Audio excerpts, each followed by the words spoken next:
하나님 말씀은 창세기 49장 1절부터 15절 말씀입니다. 1절, 2절을 합독하고 창세기 49장 1절부터 15절 말씀에 대해서 보도록 하겠습니다. 그러면 창세기 49장 1절, 2절, 2절을 합독하겠습니다.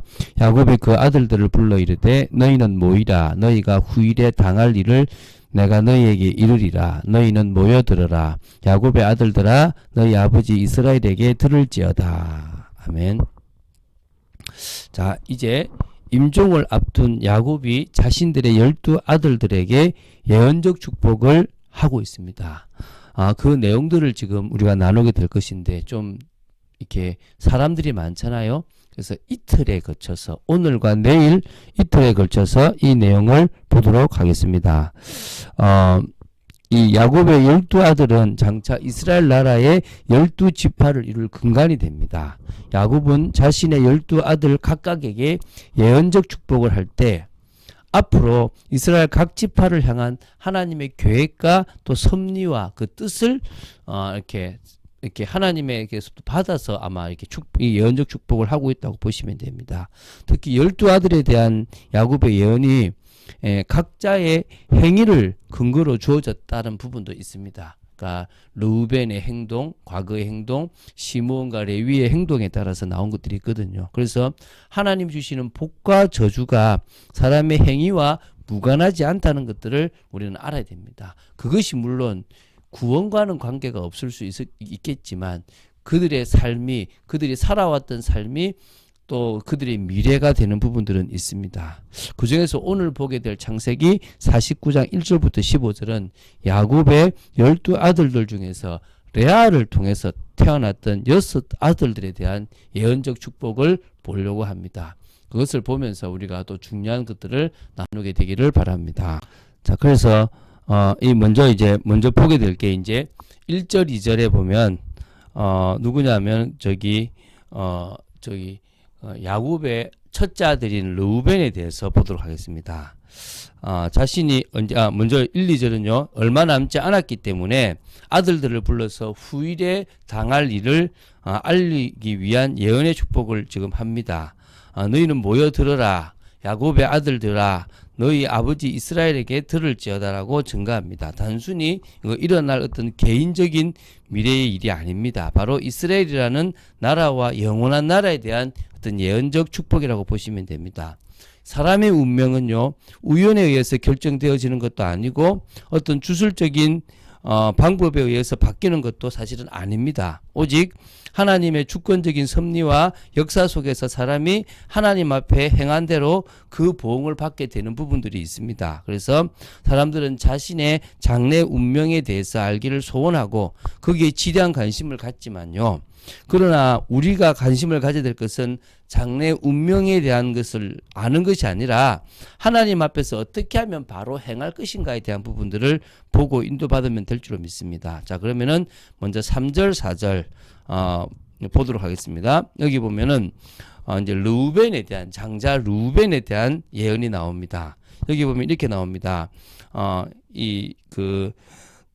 너는 장자요 내 능력이요 내 기력의 시작이라. 위풍이 월등하고 권능이 탁월하다마는 물의 끓음 같은즉 너는 탁월하지 못하리니 내가 아버지의 침상에 올라 더럽혔음이로다. 그가 내 침상에 올라섰도다. 이렇게 나옵니다. 다시 말하면 르우벤은 장자라는 특권이 있었지만 어머니격인 비라를 이렇게 비라와 통관을 하게 됩니다. 그 때문에 그 권리를 빼앗겨버리고 탁월치 못하게 됩니다. 어떤 의미에서 장자의 권리는 생명보다도 더 귀한 건데요. 이 야곱은 이 권리를 얻기 위해서 형과 아버지를 속이기까지 할 정도로 그것 때문에 엄청난 그 고통을 감수하기까지 했는데, 르우벤은 어리석게도 한순간에 정욕을 제어하지 못해가지고 다른 사람에게 빼앗겨 버렸습니다. 그래서 물의 끓음 같았다라는, 이게 이제 르우벤의 그런 정욕에 대한, 그래서 무책임한 행동을 잘 표현했다라고 보시면 됩니다. 자, 5절부터 7절까지를 볼 건데요. 다음으로 이제 시므온과 레위에 대한 예언을 지금 하고 있습니다.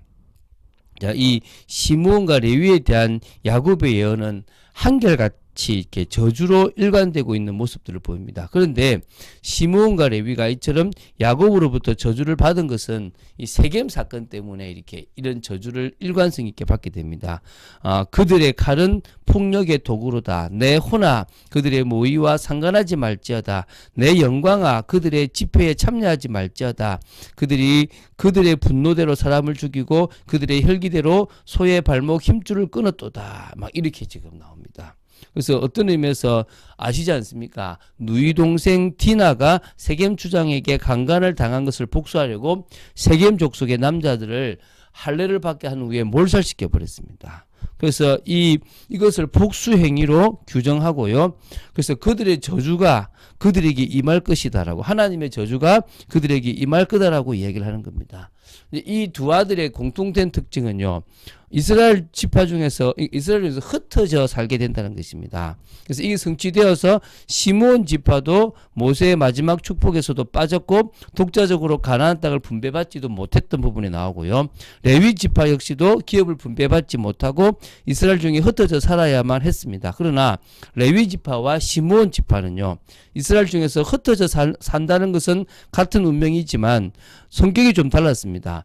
시므온 지파는 기업이 없었기 때문에 이스라엘 내에 흩어져 살았지만은 레위 지파는 하나님의 기업으로 하나님을 기업으로 삼고 하나님께 대한 제사 직무를 담당함으로 말미암아 새로운 축복의 어떤 그런 것이 되어지는 차이가 있다라고 보시면 됩니다. 자, 우리 8절부터 12절을 보겠습니다. 아주 중요한 유다에 대한 이 야곱의 축복입니다. 실로 유다는 야곱의 그 어떤 아들들보다도 풍성한 축복을 받았고, 여기 보면 진짜 어찌 보면은 중요한 것들은 다 받았다고, 통치자의 지팡이가 있다라고 할 만큼 왕족이 나온다라는 이야기까지도 지금 이 지파에 대해서 축복하고 있거든요. 그래서 정말 이 유다가 중심도 올바랐을 뿐만 아니라 좀 희생적이고 헌신적인 삶을 좀 살았다는 부분들이 하나님의 보상이 되었는데, 무엇보다도 하나님이 그를 또 귀하게 쓰신 하나님만의 이유가 있지 않겠습니까? 그렇죠? 그래서 규가 유다를 떠나지 아니하고 통치자의 지팡이가 그 발 사이에서 떠나지 아니하기를 실로가 오시기까지 이르리니 그에게 모든 백성이 복종하리로다. 그의 나귀를 포도나무에 매며 그의 암나귀 새끼를 아름다운 포도나무에 맬 것이며 또 그 옷을 포도주에 빨며 그의 복장을 포도즙에 빨리로다. 이렇게 그 좋은 말들만 자꾸 하고 있습니다. 자, 그리고 이제 13절을 보도록 하겠습니다. 스불론에 대한 이렇게 예언이라고 보시면 됩니다. 해변에 거주하리니 그곳은 배 매는 해변이라 그의 경계가 시돈까지다라고 얘기합니다. 이 장차 가나안 땅에 거할 때에 해변에 거하게 될 것이라는 예언인데, 450년 이후에 제비를 뽑았을 때 스불론은 바다가 없는 내륙 지방을 사실은 차지하게 됩니다. 그래서 어찌 보면 이 예언이 이루어지지 않은 것처럼 보이지만, 그러나 스불론 지파가 내륙에서 농사만 짓지 않고요, 무역을 활발히 할 것이라는 모세의 예언과 후대의 스불론 지파가 이렇게 영역을 넓힌 것을 보면 사실은 이 야곱의 예언대로 되어졌다라고 보시면 됩니다. 자, 14, 15절은요, 이사갈에 대한 예언입니다. 오늘 6번째로 마지막으로 볼 건데요.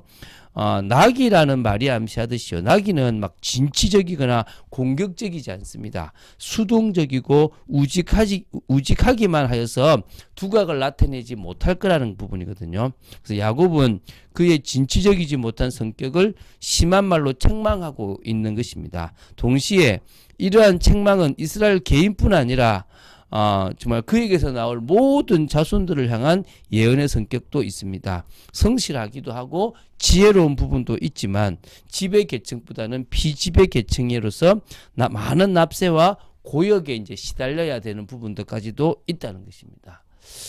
이게 오늘 제가 이 예언에 대한 걸 하는데, 이걸 지금 제가 좀 너무 상세하게 할 수도 없고 그렇다고 해서 쑥 지나갈 수도 없습니다. 이 새벽에 이 말씀을 다 나눈다는 게 사실 쉽지만은 않은 부분이라고 보시면 됩니다. 근데 하나하나 생각할 게 그냥 감떨어지듯 예언이 아니라 우리의 믿음의 중심에 따라서 우리의 인생과 우리의 미래가 달라지는 것입니다. 물론 구원과는 상관없습니다. 구원은 우리의 행위와 상관 있는 것이 아니라 주님이 우리를 택하셨냐 안 하냐의 차이입니다. 그러나 이 땅을 살아가는데 좀 더 편안한 길을 가느냐, 좀 더 하나님의 큰 응답을 받아 누리느냐, 이것은 우리의 믿음 중심과 그때그때 상황에 따른 복음적 선택이 중요하다는 것입니다. 그래서 우리는 하나님의 마음을 깨달으라는 것입니다. 하나님이 지금 우리에게 뭘 원하는가, 하나님이 우리에게 어떤 부분에 나아가기를 원하시는가에 대한 것들을 우리가 생각해야만 된다는 것입니다. 아니면 놓치게 되고 아니면 실수하게 된다는 것입니다. 꼭 명심하시고 진정으로 저와 여러분이 정말 빚진 자의 삶이라는 주님께서 우리에게 구원의 은혜, 이 복음을 주신 이 은혜만큼 귀한 것이 없다라는 그런 마음을 가지시고 응답받는 여러분 되시기를 주 예수 그리스도 이름으로 축원드립니다. 주는 그리스도시요 살아계신 하나님의 아들이심을 고백합니다. 믿음으로 나아갑니다. 말씀 붙잡고 나아갑니다. 아버지 하나님의 뜻과 통하는 저희들의 복된 인생이 되어지기를 간절히 소원합니다. 늘 믿음으로 서 있는 축복 속에 있도록 지켜주시고 말씀 따라가는 귀한 비밀 속에 있도록 지켜주실 줄로 믿습니다. 주님만을 바라봅니다. 은혜 속에 있도록 지켜주시고 말씀 속에 있도록 지켜주시기를 간절히 소원합니다. 주 예수 그리스도 이름으로 기도드립니다. 아멘.